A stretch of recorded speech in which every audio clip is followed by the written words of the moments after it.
Welcome to Oncology Today, optimizing the role of CAR T-cell therapy in the management of multiple myeloma. This is medical oncologist Dr. Neil Love, joined today by Dr. Surbhi Sidana from Stanford University in Stanford, California. To begin, Dr. Sidana commented on the long-term outcomes for patients with relapsed refractory disease. The issue of, quote, the plateau or lack thereof with myeloma and CAR T, for example, as you made the analogy to a lymphoma or diffuse large B-cell, where does that stand nowadays, particularly with more evolving data? Right. And so we have the plateau envy with our lymphoma colleagues, as you alluded to, Neil. And what I see, right, we don't know yet what the 5-6 year data for CARTITUDE-4 might show. Maybe there'll be a plateau in the earlier line setting. But right now we do continue to see a steady but slow relapse rate. And, nothing in myeloma so far has been curative. And, in lymphoma, autotransplant was curative for a proportion of patients. In myeloma, that was not the case. So maybe myeloma, for some reason, is just resistant to cure. But I'm optimistic that perhaps a fraction of these patients in the earlier line setting can be cured. We don't have that data yet. Yeah, I was just sort of flashing on the fact, is there a plateau after autologous transplant? We don't see a plateau for most patients after autologous transplant. After allogeneic transplant in myeloma, we see that these 10% of patients who are these long-term 20-year survivors, but we cannot predict who these are. So for the vast majority of patients, I counsel them that we won't see a plateau. There's always these rare exceptions. So, and of course, that brings up the question I hear from oncologists all the time, which is CAR T going to replace autologous transplant? Are there ongoing trials looking at CAR T in the first-line setting? Yeah, so I think that's an excellent question. And of course, autotransplant has been around for 40 years and nothing has been able to beat it. But maybe finally it has met its match in CAR T. And there's lots of ongoing trial in early line setting. The one that directly answers this question about whether CAR T or autotransplant makes sense in the first line setting is the CARTITUDE-6 trial that looks at patients who are transplant eligible and then randomizes them 1:1 to either get cilta-cel or autologous transplant after an induction with daratumumab, bortezomib, Len-Index. So standard of care induction, and they either get CAR T or transplant and then Len maintenance. And so this trial is ongoing. It's a 750 patient trial that's just started in the last year or so. So we'll take some time to answer. There are other trials in the transplant ineligible setting. So the CARTITUDE-5 trial tries to answer this question of using cilta-cel versus VRD. And I think more to come on that. Would you care to make a prediction? I think if anything can beat transplant, it's CAR T. So I am really rooting for CAR T, but it's been very difficult to beat transplant. So I hope, CAR T is able to have superior efficacy in this early line patient population. Seems like it'd be a lot easier on the patient, I think. What about in terms of efficacy? Also, I guess another question would be sequencing. And now we have bispecifics available, and you're bringing up this issue of prior anti-BCMA therapy. But it also, I think, as a prelude to that is the issue of eligibility. I think there's a general perception that there are quite a few patients who would not be considered eligible for autologous transplant that might be considered for CAR T. How do you think through that question in terms of age, performance status, comorbidities? Yeah. So I think, that is an excellent question. So for autologous transplant, of course, we have done so well with autologous transplant in terms of low non-relapse mortality, in terms of good success rate by doing good patient selection, right? And it is a lot for patients to go through for a month, right? And if someone is starting out suboptimally, it really does knock them down. So sometimes now in the era of very effective therapies, I counsel my patients who might be above the age of 70, who might have a few comorbidities like cardiac or, pulmonary issues that, hey, if you're looking at an overall survival to get you 15 years, we may be able to get by without transplant, right? Now, under 70 and high-risk patients are a different category where I still strongly recommend transplant for its PFS benefit. But I think CAR T is easier to tolerate in terms of patient quality of life. In fact, when I was a fellow several years ago, we did a study looking at quality of life of patients of CAR T versus auto transplant and how much dip there was. And clearly, the nadir or the dip at week 2 was much more in the autologous transplant compared to the CAR T. And both seem to recover by 1 month, CAR T a little bit more so by 1 month than the transplant. So I tell my patients it's a little bit easier in terms of just the physical ability to tolerate CAR T. And we have seen with real world data that despite a lot of patients who are coming now transplant frontline, and so patients are not as beat up. CAR T, for these studies was 5th, 6th, 7th, 8th line. So patients were quite beat up, had a lot of comorbidities, and yet they seem to do just quite well in terms of efficacy and tolerability, which we think will get even better as we move it to earlier line. So I think it's easier for patients to tolerate CAR T. I think for referring doctors, the message should be, if you think a patient's a borderline candidate for CAR T, you're not sure, do refer them to at least have a discussion about pros and cons about CAR T, because we have done CAR T in patients above the age of 80, and they have done just well with the right patient selection. And my colleagues in lymphoma do this all the time with Axicel. In fact, they presented some of their data at the ASH annual meeting in 2024. And for the right patients, we've seen this now in myeloma and lymphoma above the age of 70. In fact, the outcomes seem to be the same, if not better, for patients above the age of 70. So I would say age and comorbidity should not be stopping for patient referral.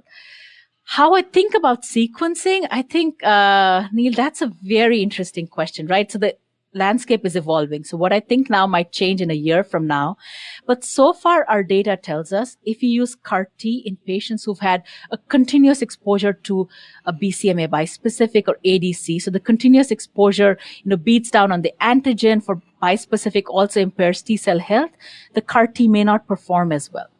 The other way around, so if you've had CAR T, then you get a treatment-free interval of 1 to 2 years or longer, we seem to see a very high efficacy, almost similar response rate with the bispecific after CAR T.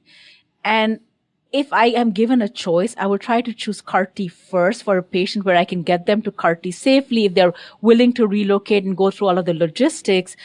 So CAR T first and bispecific at relapse. Now, if they relapse early, within a year of CAR T, maybe I'll use talquetamab, which is a GPRC5D targeting, so change the target. But if they relapse late, I have used teclistamab with significant success as long as they still have the antigen, because antigen loss is not a very big problem in myeloma. I'm curious whether a patient in their 90s, who, the rare patient without any comorbidities, very good performance status, what the oldest patient is, just based on age that you would give CAR T to. Yeah, so I think I have not yet taken any patients in their 90s to CAR T. I have not heard about that from other colleagues too, but we're actually going to be looking. So we have this real world consortium, and we're going to look at patients above the age of 80 and how they do with CAR T. I will tell you this, right? There are some safety and efficacy trade-offs between cilta-cel and ide-cel. So these older patients, especially if they're frail, maybe ide-cel is the CAR T for them instead of cilta-cel, which really, when you start out here, it might take a little bit punch out of you if you get these severe toxicities. So maybe above the age of 80, 85, we have to consider these safety trade-offs much more. I'm also curious, we had a case presented of a patient who, I don't know if they were homeless, but they had no family whatsoever, and somehow they managed to get the patient CAR T. And I'm just curious about this requirement to have a friend or family kind of stay with the patient in the hospital. How hard and fast of a rule is that? And can you get other people? What do you do when you have people who don't have anyone? Yeah, I mean, this is tough, I will say, when you come to the practicalities of CAR T. So you have to be, and the FDA requires that patients live near the treating center for 28 days, a month after CAR T. And each center, the caregiver requirements might be different, but most centers want you to have a caregiver. So part of this time they spend in the hospital. Each center is different. They might spend a week or 10 days in the hospital. For us, we have them do CAR T in the outpatient for cilta-cel, then admit them for a few days, then discharge them. And so the requirement is not for the hospital. The requirement is when they're outside of the hospital for them to have a caregiver if they develop weird neurotoxicity or some kind of fever that they bring in. Now, in the situation where patients don't have a caregiver, things like, friends or people have hired caregivers, which can be a significant financial burden. So it doesn't have to be a friend or family, just a responsible adult, and it can be different people. But if you don't have anything, like, would you put a patient in the hospital for 28 days? I don't know if that's what they did in the, case that you described. I haven't done that, but that would be a consideration if that is no other choice, because this is a very effective therapy. But I think what we really need to change, and this is something we are all, starting to petition the FDA about as societies, as pharmaceutical companies, as academic institutions, is, do they really need 28 days? Because for most patients, new development of toxicities, of neurotoxicity or CRS for CAR T and myeloma at least, is rare beyond the first 15, 16 days. So if it's resolved by 15, 16 days, can these patients go home? And so I think this might evolve as years come. So I never know if I'm the last person to hear about something, or really not too many people know about it. But I was surprised when you said, quote, you can measure CAR T cells. Like, how do you do that? Yeah. So this is not an assay that is a CLIA certified assay that's commercially available, but you can do that in a research setting. So we do that by flow cytometry. You can also do that by PCR. We do that at our institution. So we have developed our own in-house assays. Now, with these clinical trials, all the companies had their own assays by flow or PCR. And many other centers had their assays, but it's not something, you could order at a Quest lab or send to a center for that. But what that helps, if you have it, is to see if someone has a weird toxicity. Well, is this CAR T related? Do they have high CAR T levels or not? So that's helpful for us in real time as we treat our patients. Is there correlation with lower CAR T levels and less efficacy? So that is a subject of ongoing investigation. I think what we know is that dose level correlates. So for the ide-cel trial and the KARMA clinical trial, at the lower dose level, the efficacy was lower. At the higher dose level, the efficacy was higher. And of course, expansion was lower at lower dose level. So you can make an inference from that, but it's not a direct comparison. But we are looking at in real time, does expansion matter for efficacy? And what I can share, Neil, is from our early look of our data, it's not published, that it actually probably matters, more so for safety and probably for efficacy as well.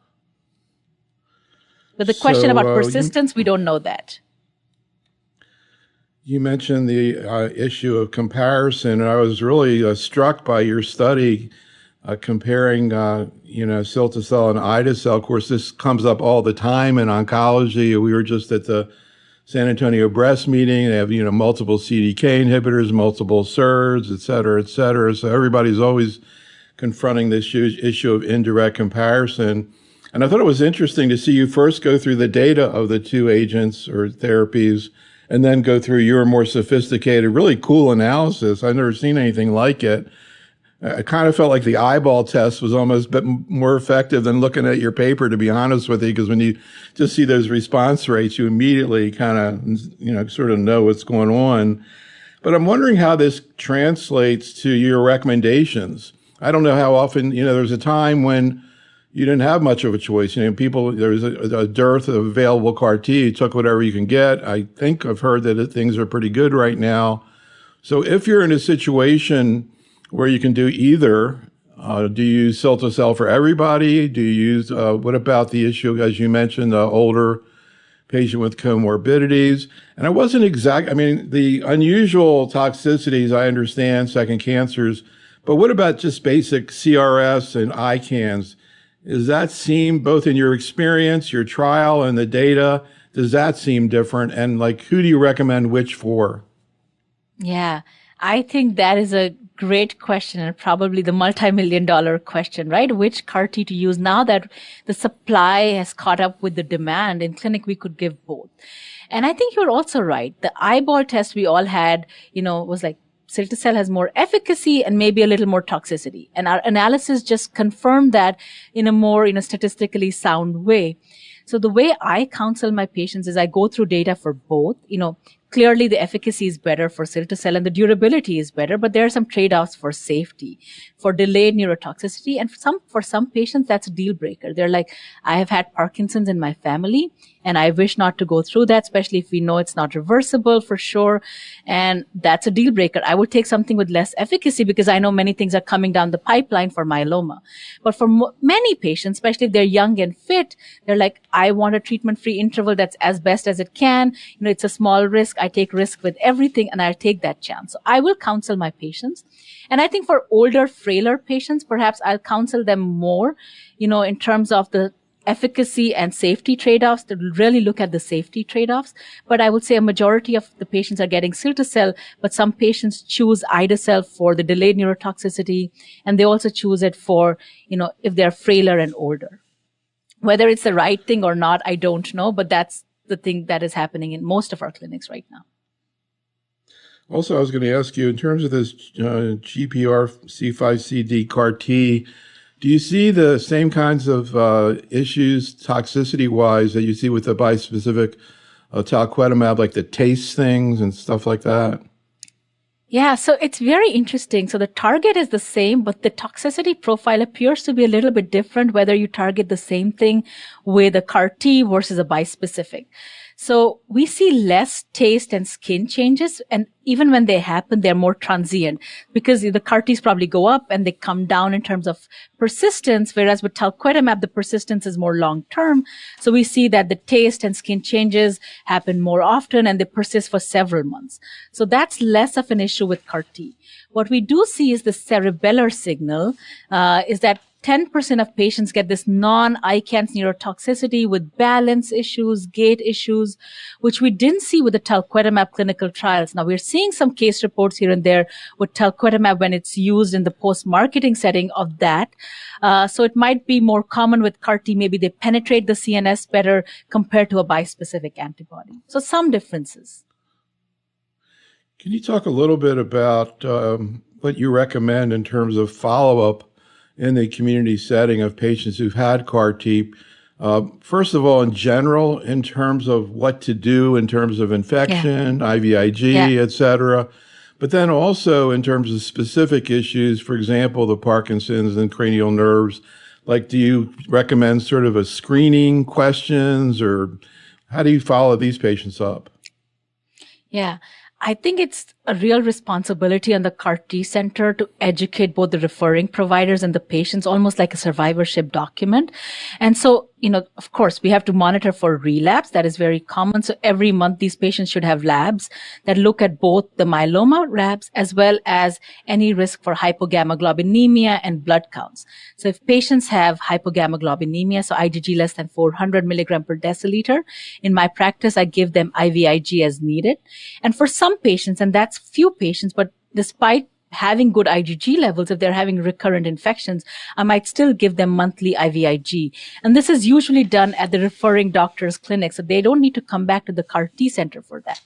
Same thing, right? If they have low blood counts, I might follow their CBC more often in the first few months, even more often, like every week, till they recover. And they might need GCSF if their ANC neutrophil count is less than 1,000. If their platelets are low, they might need TPO agonist for a long time. That's a few patients, but that's where I would say talk to your CAR T treating, provider about the TPO agonist if they're needing a lot of, platelet transfusion. That doesn't happen very often. I think for the delayed neurotoxicities, educating the patient, because the first person to recognize this is either the patient or their loved ones. Like, we see small changes, like changes in gait, personality changes, like my husband or wife is not the same as they were, before, and I've known them for 30 years. Something's changed. That's something they recognize very often. Change in handwriting, like mycographia, is one of the early signs. So educating them. I think seventh cranial nerve palsy is very easy. They wake up one day with a facial droop. It's very obvious.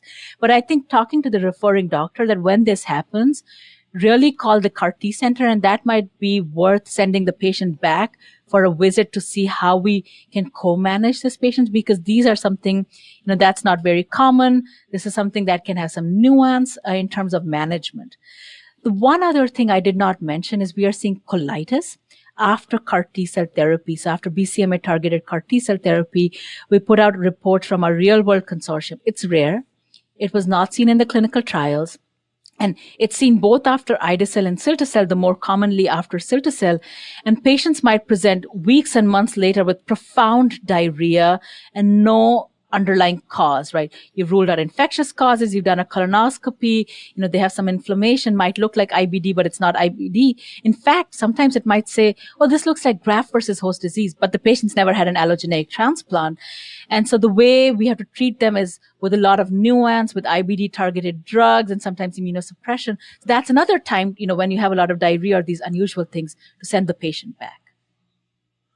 Yeah, it was actually, I saw that paper from the Blood Cancer Journal, and I'd never heard of that. Colitis is it thought to be like sort of an autoimmune thing?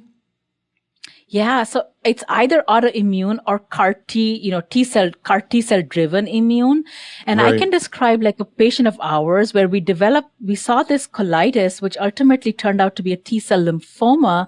And there might be a spectrum, right? You start with certain level of CAR T cell infiltration. At some point it goes unchecked, might become a T cell lymphoma in the gut. And this patient presented 2 months later with just so much diarrhea, lived like 2, 3 hours away. Every investigation under the sun didn't turn up anything. And when we come here, they're like, this patient has GVHD. And we call our pathologist and say, well, this patient doesn't have an allogeneic transplant. And then later we do more investigations. We actually find CAR T cells in there. Many of them turn out to be clonal eventually several months later. And we are saying it's T cell lymphoma. We gave them IBD targeted drugs, like vedolizumab. And it seemed to work for a while, and steroids, then it got worse. Ultimately, cyclosporin worked for this patient, right? So this is very nuanced between it being, inflammatory. In some cases, it might be underlying T-cell lymphoma. There's probably a spectrum, and I think needs close management with an expert GI, expert pathologist, and a CAR T physician. Yeah, I was going to ask you about T-cell lymphoma. We were at ASH doing some CME meetings when that report came out, and then we were asking all the people in our meetings, what do you think is going on? Right now, what's the thinking about T-cell lymphomas? What do you say to your patients about that? I've heard some people question whether or not it's uncovering something that was there before. What's the current thinking? Yeah, I think our thinking is evolving, but what we know so far is it's probably a spectrum. One thing is it's rare, right? So there was such a big concern about it raised in 2023 when the FDA started an investigation about this.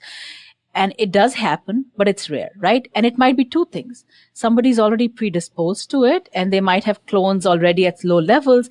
And because patients are so immunosuppressed, there is low immune surveillance, these clones expand post-CAR T. The other rare thing might be, does the CAR T actually insert next to where, the T cell genes are for T cell lymphoma and cause proliferation? I mean, that's rare. It's possible. So those are the two hypotheses. But I would say T-cell lymphoma is exceedingly rare. What's more common to happen is second primary malignancies that are myeloid, so MDS, acute leukemia, either because of the CAR T cells making it worse, but there's also a lot of immunosuppression and predisposition from the transplant, IMiDs, everything else. It's all a cascade.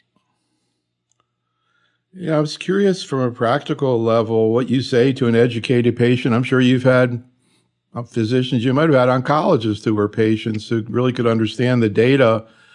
And so one of the slides you showed, I think it was a real world study, it was like a difference between 1% and 9%.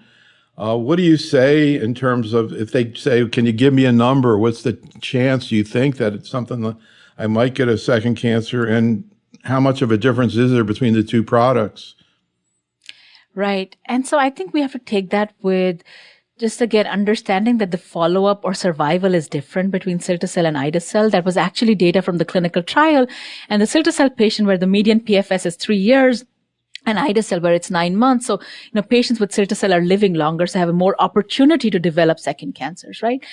And I think it's very hard to estimate exact numbers for patients, but in our real world data, for 1 year follow-up with cilta-cel, our numbers are tracking exactly with where the trials showed for late line settings. So at 1 year, the risk is about 6%, and it goes up with time. So what I tell my patients, it's a risk benefit calculation. Of course, the efficacy is so much more with all therapies, with any kind of cancers, right? It's a trade-off, and it's not just true for myeloma, it's true for everything else. For the majority of my patients, I think the trade-off makes sense in favor of CAR T.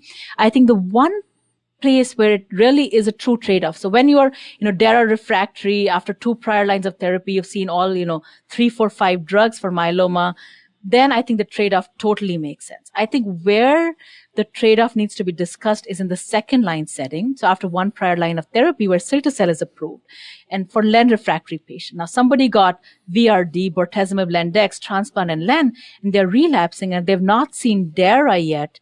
Now that's where the nuances of the trade-off come. Should we do it CAR T now? Should we wait for you to become DARA refractory? And that's an individual discussion. I think for patients who are very high risk, I mean, relapsing after 18 months of first line therapy, or patients who've want that treatment-free interval, I think CAR T makes sense for them. For other patients, they might choose to wait till, second relapse for CAR T. How important is the issue? You mentioned the fact, I think with cilta-cel, there's a correlation between tumor bulk or the amount of tumor and toxicity. How important is it to try to reduce or do bridging therapy? What kind of bridging therapy do you do? Would you ever do a bispecific as bridging therapy? Yeah, Neil, I didn't have time to present all of that data, but what we are realizing is bridging therapy is critical. And we are realizing that from, clinical trials and real world data in late line setting, but also from the KarMMa-3 and CARTITUDE-4 clinical trial.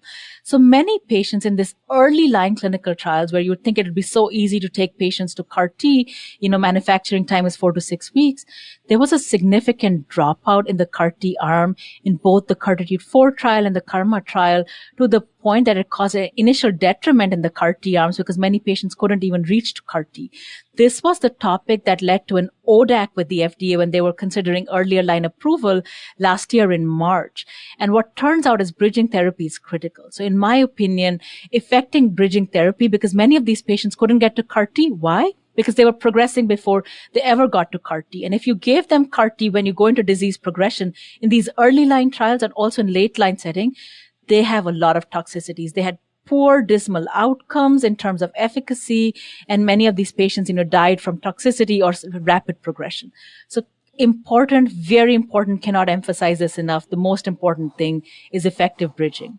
And I do a lot of bispecific bridging now, not for early line CAR T patients because, talquetamab or teclistamab is not approved in early line setting. But if someone comes to me as fifth line setting, they're kind of out of their standard options, we'll collect them, because we don't want to do bispecifics first, because that can impact their T cell health, which can lead to failure to manufacture successfully. But after apheresis, what we've done very commonly over the past year is talquetamab for bridging. In fact, we presented this data at the ASH annual meeting, where we presented close to 100 patients who got talquetamab as bridging therapy. We're writing this up right now. And, the safety for CAR T was not impacted. Many patients responded to talquetamab. And anecdotally and looking at the cumulative data, it's safe to do so. The safety with CAR T, in fact, is improved after they go into CAR T with deep responses. I think that is one of the best strategies ever. I have to ask you another question, and I'm just generally curious about in myeloma. It's interesting. The day that belantamab was pulled off the market, I happened to be doing a video interview. We were interviewing a bunch of patients with myeloma, and one of them had been on belantamab for 4 years. And I heard a lot of positive stories about belantamab before it got pulled off the market. Now, of course, with the new data that's come out, people are really wondering where it's heading. You mentioned the issue of, not using it before CAR T. But just putting aside the issue of CAR T, any thoughts about belantamab? I don't know how much experience you had with it. Did you have some patients who really did well? Are there situations right now where you'd like to be able to use it? Yeah, so I think belantamab or belamab is a very interesting comeback story in myeloma, right? We don't see this very often. Something's on the market, pulled off, and now in phase 3 trials is showing superiority to daratumumab-based combination regimens. I mean, how often do you see that, right? So the advantages for belantamab are it's given less often, right? It can be given every 3 to 4 weeks. And over time, a lot of us started to use it every 2 to 3 months, and it's well tolerated. It can be given at community centers. So with bispecifics also, you need to learn to manage CRS and ICANS, and you need to have, tocilizumab, and not a lot of community centers want to have that or want to, go through the complexities of that, right? So a lot of community doctors can give that in any infusion center. So that is good thing. So patients who don't have access to either tertiary care centers or community practices who want to give bispecifics can get that. The trade-off, of course, is the ocular toxicity, right? Which can have a significant impact. So we see blurred vision. We can see, this can expand over time to more significant blurred vision in many patients. It gets reverses when you stop it. So many patients tolerate it well, but when you get blurred vision, that's a problem. So I think where it comes in, to me, I still think CAR T or bispecifics come first if somebody has access to them. But if somebody doesn't have access to them, they live somewhere rural where there's only one infusion center and the next, big infusion center is 3, 4, 5 hours away and they don't want to go there. I think it makes a lot of sense.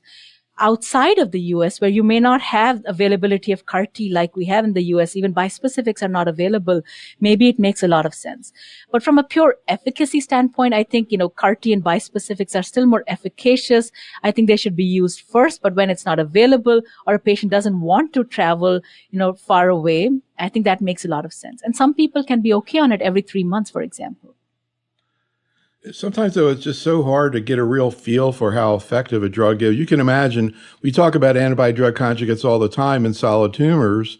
And, it's one thing to look at a study, and then another thing, for example, trastuzumab deruxtecan in breast cancer, you ask any oncologist, they've seen great responses with this ADC frequently. And, here in a situation where it's, much less clinical experience with it, enfortumab in bladder cancer, first line now. When you think about more granularity, and I'm not trying to compare it to CAR T or bispecifics, but do you see really effective responses with belantamab? So I think, my experience is limited to the very late line setting when we used it and the response, 20 to 30% patients responded. And you're right. When patients respond, they can be long-term responders. But I think in the earlier line setting where I have not personally used it since we were not part of those randomized clinical trial would be very interesting to see how the responses translate in the real world. But my experience was about a third of patients responded. And then when they did respond, it could be long lasting. But 70% patients did not respond in the late line setting. But I'm excited to see how this moves to early line. All right. Well, let's go through your cases. How about this 40-year-old man? What happened with him? Yeah. So this is a 40-year-old man, and I saw him, in the middle of the pandemic, was sent to me for a autologous stem cell transplant referral, was diagnosed and treated in the community, was very healthy beforehand, had no comorbidities, right? And this came out of the blue, coming with, bone lesions and pain. So had ISS stage 1 disease, an M spike of 3.6 gram per deciliter, LDH was normal, lambda light chain was 200 milligram per deciliter. So nothing here which would scream out this patient is going to relapse early or is going to be very high risk, right? His PET CT scan did have multiple hypermetabolic bone lesions. The largest was 3 into 4 centimeters, so had a bone plasmacytoma, but no true extramedullary disease. His bone marrow biopsy had 30% plasma cells. FISH was not available, as sometimes happens in the community. It was not done. So this patient, if I go back, got standard therapy, which at that time, several years ago, was a triplet. At that time, quadruplets had not really taken over, got bortezomib lendex, got radiation to the plasmacytoma, had a partial response in 2 cycles, and that's where I saw this patient for evaluation for auto transplant. And we talked about auto, but within a few days, he called me, I'm having a lot of pain, and he had rapid progression with VRD, something we would never have predicted based just on the biomarkers alone, tells us that we are still not great at predicting every single patient. So what we did was we had a randomized clinical trial open with cilta-cel at that time, and this patient was enrolled on trial and got cilta-cel with Dara-Pom-Dex bridging. And he had a partial response to bridging. And this patient was going into enrollment with pathological fracture, lots of extramedullary disease, really bad, as you will see on the PET scan as in the next few slides, really bad disease going into CAR T, but had effective response to bridging. And he had an MRD negative CR to CAR T. And he tolerated it just well. He had grade 1 CRS. He had cytopenias for a few weeks. In fact, they continued beyond the first month, maybe 3-4 months. We managed it. Hypogammaglobulinemia, got IVIG, and some mild seasonal infections, more so in the first year. But I think this patient, who's now 4 years in MRD negative CR, has an excellent quality of life, works full time. You can see here. I saw this patient when his light chains were about 80 milligram per deciliter. In 2-3 weeks, progressed to over 200. But with CAR T, with bridging came down, and with CAR T, he's in a stringent complete response here. Here is the PET scan that we had, and this was done at his referring doctors. Lots of disease in the bone, even some extramedullary sites. And this is PET scan that was done, 6 months after CAR T. Everything has disappeared. right? So sometimes CAR T done early, and this is a patient who was not DARA exposed, but this is a patient who relapsed early, has been life-changing and transformative for this patient, has no delayed toxicity. So truly, I think, saved the life of this young patient. What an amazing case. Just kind of, this always comes up when you see extraordinary responses. Any thoughts or hypotheses about why this patient is different than some other patient who doesn't have such a great response? Yeah, I think that's hard to say. I think we know that using CAR T in earlier line setting where this patient got is more effective. You know, your T cells are more healthy. Also, you're less prior heavily pre-treated. And this patient also had an effective response to bridging. But we know that patients with extramedullary disease relapse early, yet this patient has continued on for 4 years. I think we don't know yet. There's many things we are still, at the beginning of understanding with these new therapies. So hopefully we'll have more insights and we can then take those insights and leverage that for future patients. But I don't know why this patient has gone on for 4 years while someone else might not have. So hopefully this will continue, but just out of curiosity, if this patient were to have disease progression, what would you be thinking about? And in general, how do you think through post-CAR T therapy in a patient with a great long-term response versus a short response? How do you think through what's next?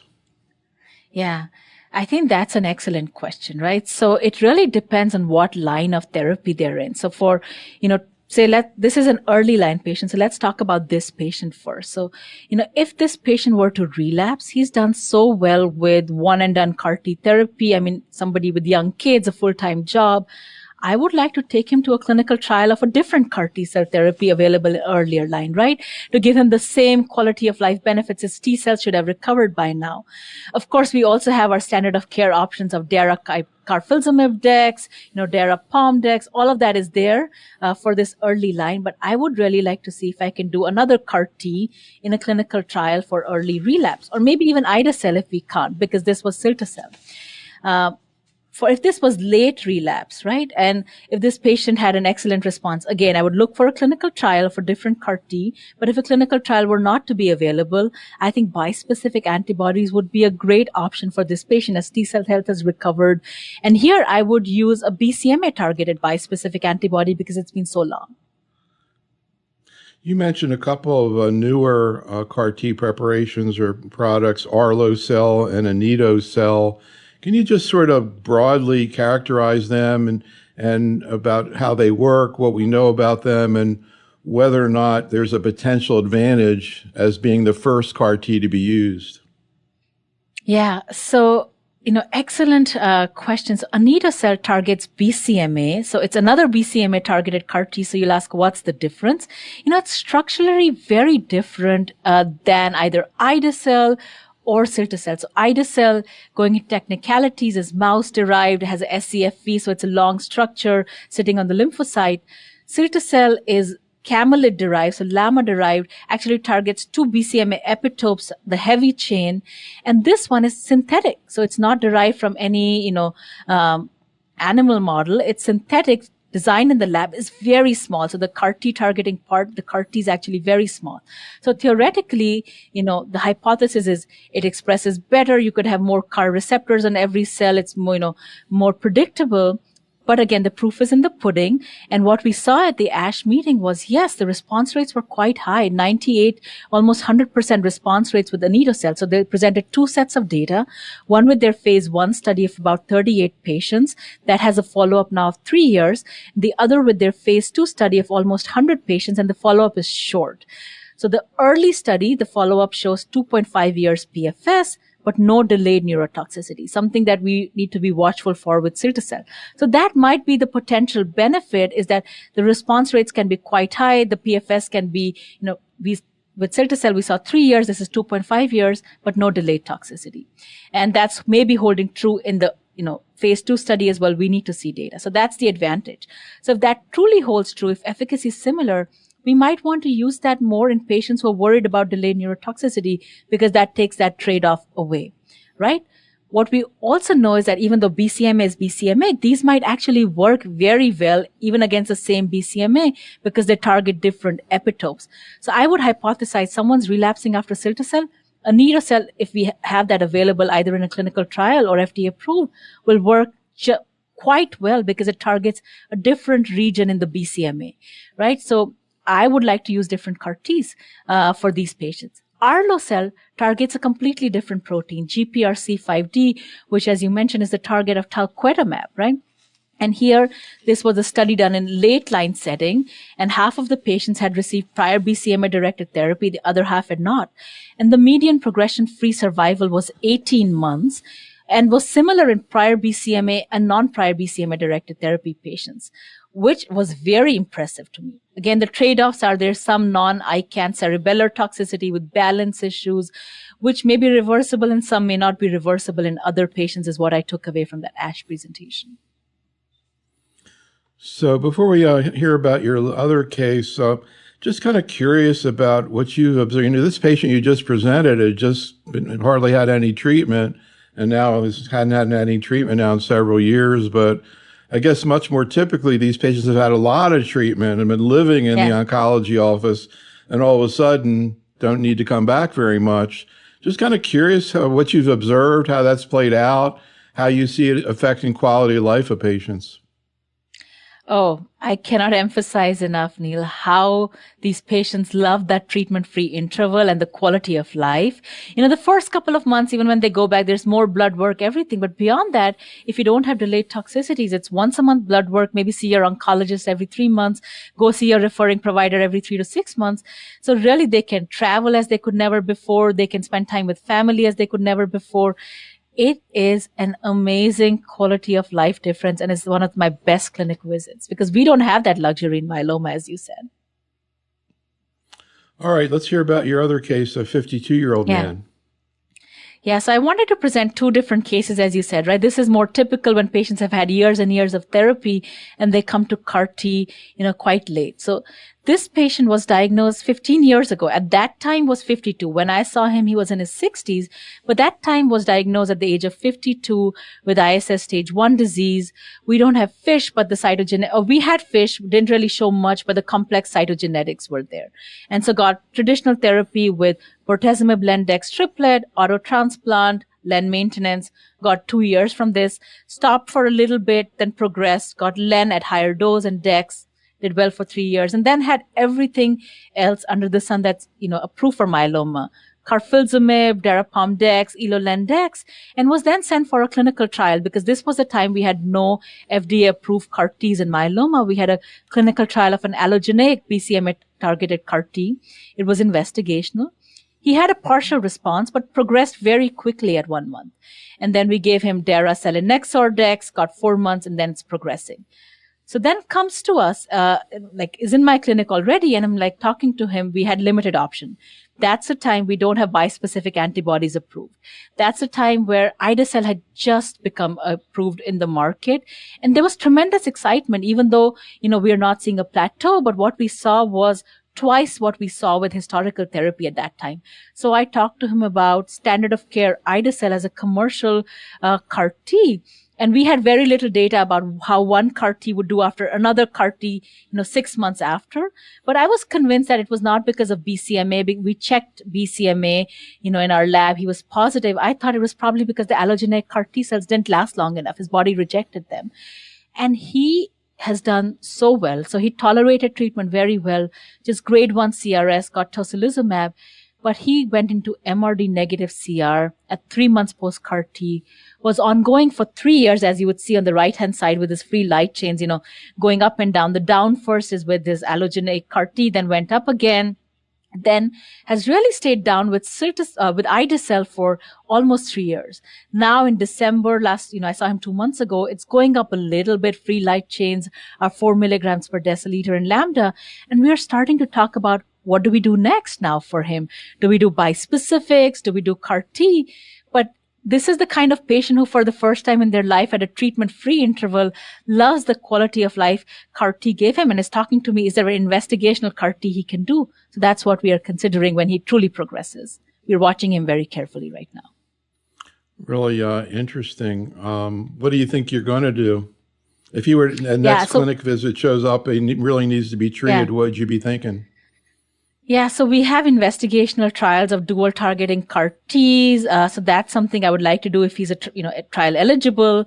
But if he's not trial eligible, then we can consider things like even cilta-cel. He's at ide-cel. Now, getting insurance to approve 2 commercial CAR Ts is a challenge. So, I mean, that is something we are all trying to navigate. That's not always successful. So that's why looking at investigational products first, because I don't think it's realistic for insurance at this time in 2025 to approve 2 CAR Ts. But then bispecifics, right? Talquetamab, teclistamab, or elranatamab would be the option as standard of care. Do you generally think about the mechanisms of resistance and try to change the target or the class when you sequence after CAR T?